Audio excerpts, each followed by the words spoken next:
Michelle. Thank you for the song. I want to thank you all for being here. It's winter, we had a lot of snow recently, so I appreciate you taking the time.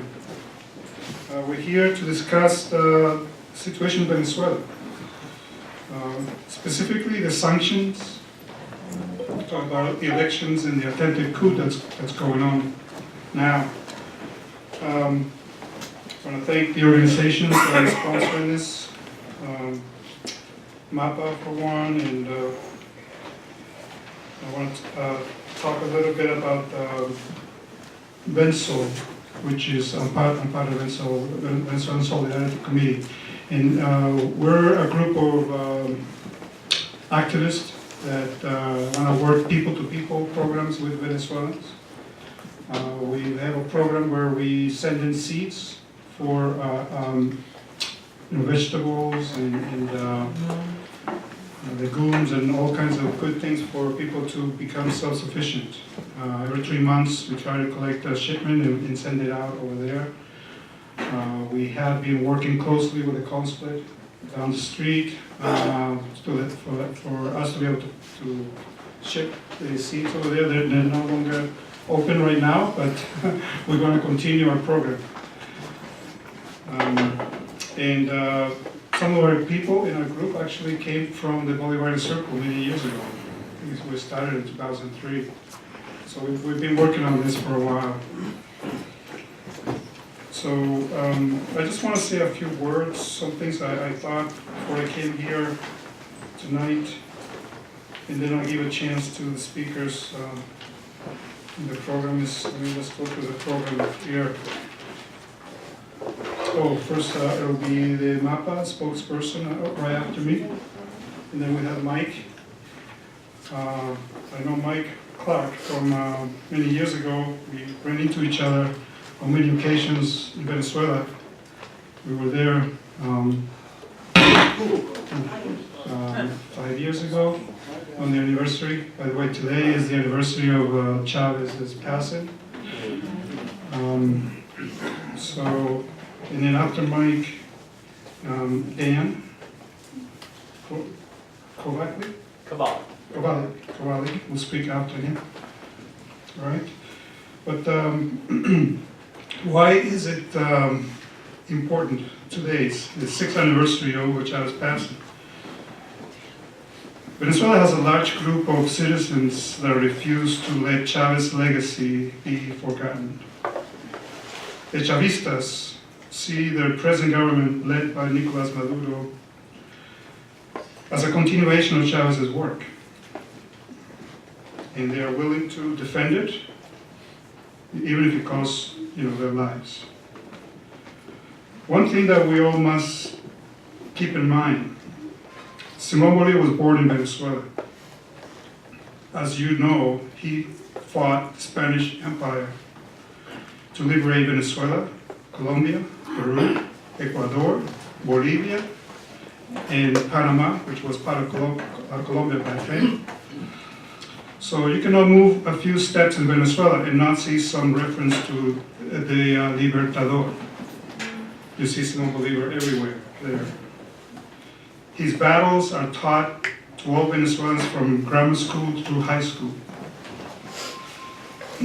There are main plazas in every city in Venezuela, in every country that he liberated, and they're called Plaza Bolívar. Venezuelans are very proud of what Simón Bolívar did and what he stood for in 1825 and what he stands for today. I mean, the currency in Venezuela is called Bolívar. So many Venezuelans died fighting against the empire in the 1820s. And they're not about, Venezuelans are not about to let a foreign power take that liberty away. Venezuelans are not going to listen to a foreign power tell them who their president should be. It's just not in their DNA. Article 233 of the Venezuelan Constitution doesn't give a right to the President of the National Assembly to name himself President of Venezuela, unless the elected president is incapacitated for some reason. Right? Nicolás Maduro is not. He's in perfect condition and he's exercising his duties. If the U.S. was really concerned for the Venezuelan people, they would lift the sanctions that they have imposed on Venezuela. If the humanitarian aid was really humanitarian, the Red Cross would have endorsed that aid, and it didn't because they saw it for what it was, a political maneuver, an excuse to justify intervention in Venezuela. Venezuela doesn't have the strength to fight off a U.S. invasion. It is not matched for the U.S. in weaponry, but the war would not end after the invasion. Venezuelans are not strangers to take into the mountains. In a guerrilla war would begin to get rid of the foreigners. We all hope it doesn't come to this. There has been some talk about a referendum to ask the people whether elections should be held or not. But I question, would a referendum be fair under the threat of war or invasion? I don't think so. I think not, right? Venezuelans had elections in 2018, and 6 million people voted for Maduro. That's a fact. These elections were ratified by the same institution that ratified Juan Guaido. The election when he was voted into the National Assembly. So it's good when the opposition wins, but not good when they lose. That's not the way the game goes, all right? We all want peace, so let's hope that peace prevails. And with that, I'll need the MAPA spokesperson to come up. We'll have some questions and answers after the speakers, okay?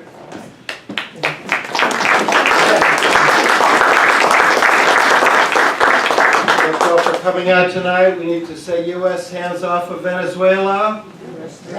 No military intervention. No sanctions. Negotiation and reconciliation. I'm Cole Harrison, Executive Director of Mass Peace Action. We are a membership grassroots peace organization nationwide. We're the Massachusetts chapter. We were founded to ban the bomb 62 years ago. We are still trying. We also work on Middle East wars, Palestine, Israel, try to cut the military budget, Korea, and now Venezuela. But we don't have a group in our organization that works in Venezuela or Latin America. Actually, over the years, this is not an area where we specialized in. We need to fix that. So if you would like to work within Mass Peace Action to work for peace in Latin America, and in particular on Venezuela, Nicaragua, Cuba, where the empire is threatening those countries, I want you to see Richard Kreshnik. Richard, stand up. Richard has agreed to coordinate the efforts within NAPA. He's already been extremely active with Vensalcom, and additionally, Richard has an article, our newsletter is just off the press, and he has an article on page 6, The War in Venezuela, that you can check out. There's a few copies over there. And just a couple of things to mention. There's an event also tonight in Northampton held by the Resistance Center for Peace and Justice, which is a group we cooperate with. And at our annual meeting this Saturday, we will have a breakout session on Venezuela. And I think it's Venezuela, Cuba, and Nicaragua, actually, the whole package of Latin American threats. And just a few other things to announce. There is a bill in Congress by Cicilline from Rhode Island to prevent U.S. forces from being used in Venezuela. That's H.R. 1004. And there's also a bill in the Senate by Jeff Berkeley, S.J. Res. 11. We have 4 sponsors of the Cicilline bill in Massachusetts already, so we're off to a fairly good start, but we need more reps to sign on. And a couple of the things that are happening. Kathy Kelly already got announced, but we'll have that event in Cambridge Friday night, and then here on Sunday. What is it? Sunday 11 a.m. 11 a.m. Yeah. So she'll be here for a whole series of talks for that long weekend. And also, I'm going to spill the beans that Noam Chomsky and Amy Goodman will speak, introducing Noam's new film, Internationalism or Extinction, April 11th. And Seren didn't tell me to announce it, but It's an incredibly exciting opportunity for us in the Boston area. Who's up next, Jorge? Mike Clark. Mike Clark.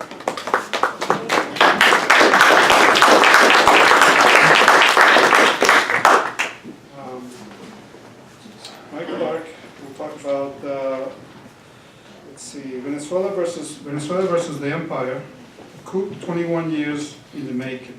Reverend Clark is the recovery outreach worker at the Belmont Watertown United Methodist Church from 2004 through 2014. He visited Venezuela 7 times and saw firsthand the accomplishments of the Bolivarian Revolution.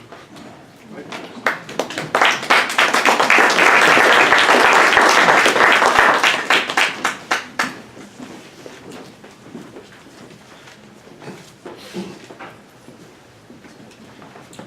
Thank you all for being here. It's really good to be with you. It's a difficult moment for all of us, not just for the Venezuelan people, but also for the people of the United States. And so it's good that we are in good company tonight. The last 17 years, my work at the Methodist Church in Watertown has been with recovering addicts. And they would tell me on the worst day possible that if you were still alive by this hour of the day, it was also a good day. So it's a good day that we're together, even though it's a tough time. And so I'm glad to be with all of you tonight. And I was reminded this morning when I woke up that it was the anniversary of Hugo Chavez's death. And I still remember dates, especially dates that are important. Gore Vidal said shortly before he died, in a glib way, he said, "I'm ready to go because I'm now part of a culture that thinks nothing had happened before last Tuesday is important." But what happened before last Tuesday is important. What happened before January 23rd, when somebody declared himself to be the president of Venezuela, is important. What happened before Donald Trump was elected is important. And definitely what happened before last Tuesday is important. And it's good for people like us to be together to remind ourselves that our history is also part of these decades. And so that's why I'm here tonight, and I'm glad to be with all of you. I've got 20 to 25 minutes. I'll try to use it well, and then you'll decide if I did, but then it's too late. And so I'll do what I can. There's 2 ways to talk about history before the present moment, because Dan's going to pick up on the present moment. One way is to go through a lot of dates. That's fine. Another way is to talk about some of the interactions that I had over the course of the last 15 years in 7 trips to Venezuela, including twice as a guest of President Chavez on his television program El Presidente, and those experiences with some of the most important people in Venezuela. That is to say, the people who have made this revolution possible. And so I'll share a couple of reflections and maybe try to draw out a lesson or 2 from those as we lead into the present moment. First of all, I think that the coup that happened in April of 2002 is still something that many of us do not yet fully realize the significance of. When Hugo Chavez was deposed for 47 hours in April of 2002, it was the first time in the 200-year history of the U.S. relationship with Latin America that a coup was reversed by the non-violent power of the people. The first time in the 200-year history. And in the years since, we've not had another instance of that happening. And I think someday we need to all look at the fact that this action that happened in April of 2002 was reversed by millions and millions and millions of people in Venezuela who refused to accept the fact that Hugo Chavez was not their democratically elected president and that they wanted him back. But I think the significance of the reaction of people and the power that people showed says something about the resilience and the determination and the dignity of the Venezuelan people. Let me concede something at the outset. I know all the dates and I've read most of the books, but my connection is not only one of the mind. I try to analyze and understand things. My connection is also one of the heart, and I make no apologies for that. I have seen the people that I'm talking about and spent time with them and care about what happens to them. Somebody asked C. Wright Mills years and years ago whether he worried about the Cuban Revolution, and he said, "I don't worry about it, I worry with it."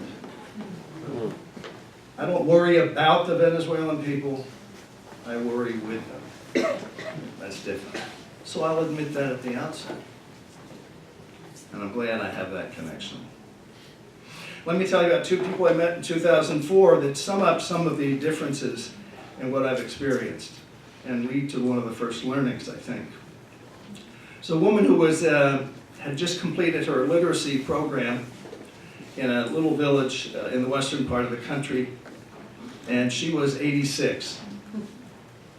And so she's sitting in a room much smaller than this, and she got her certificate, and her name was Josefina, and they asked if she wanted to say anything, and she said, "Yes, I want to say something."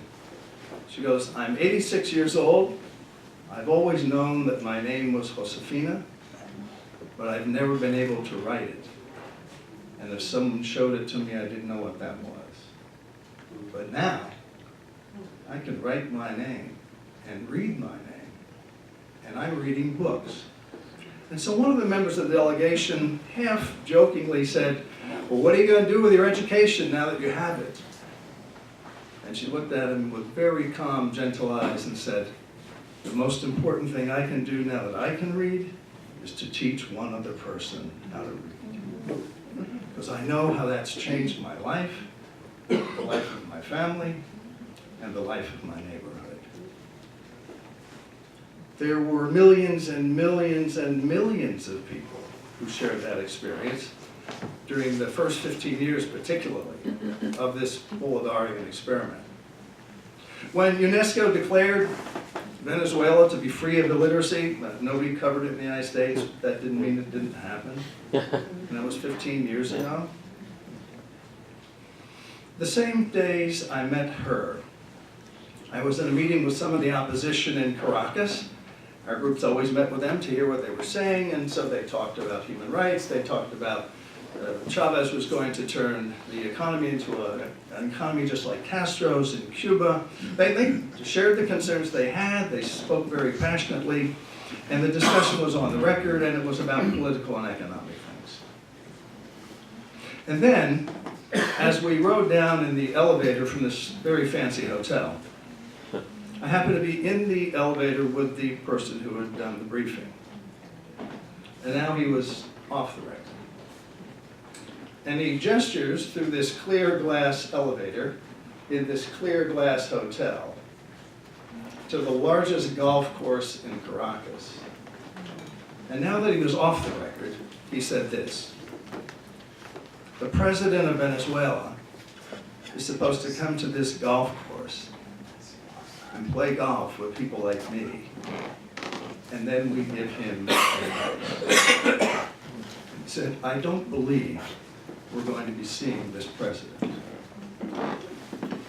So, in 1 week, I had this sense of the power that had been released among the people. Not simply voting. We know that voting is part of it. Not simply elections, but a sense of dignity, long suppressed, and the potential long ignored, and the possibilities put off to the side.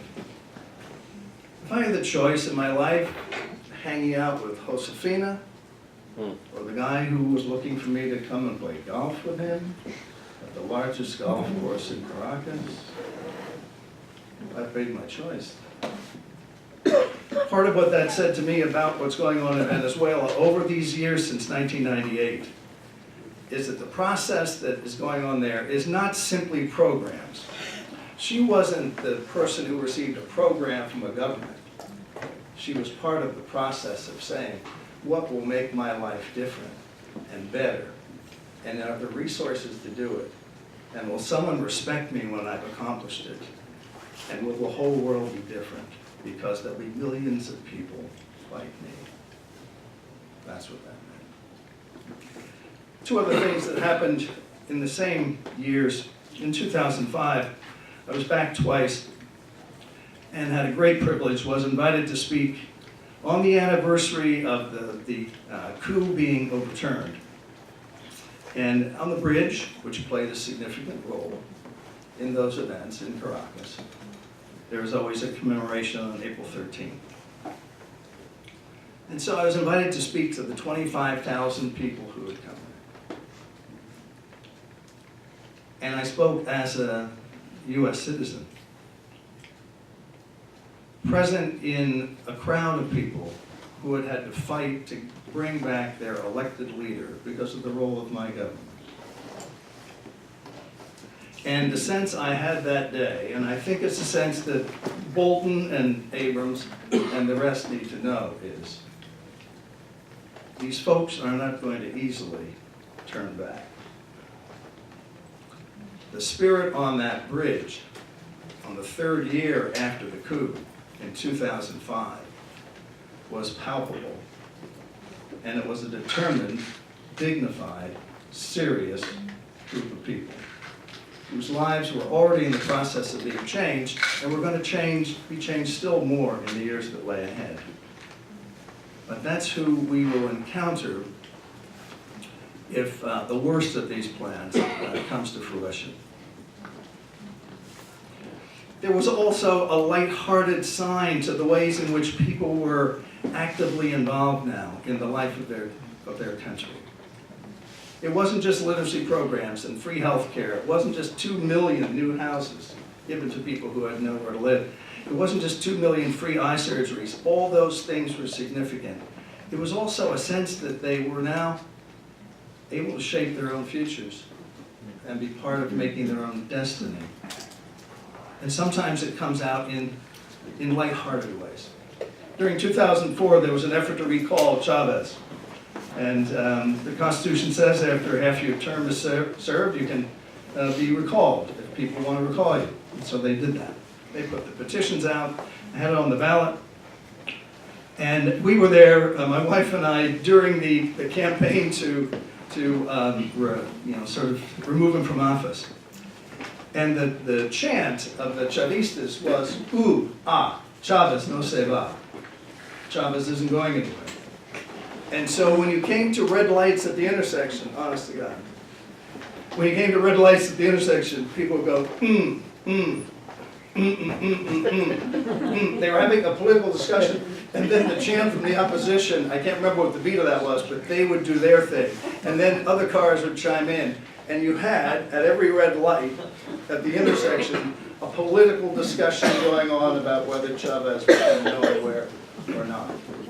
It was part of everybody's DNA in those days, and it was serious, but they could also be playful as they looked at possibilities that they'd never looked at before.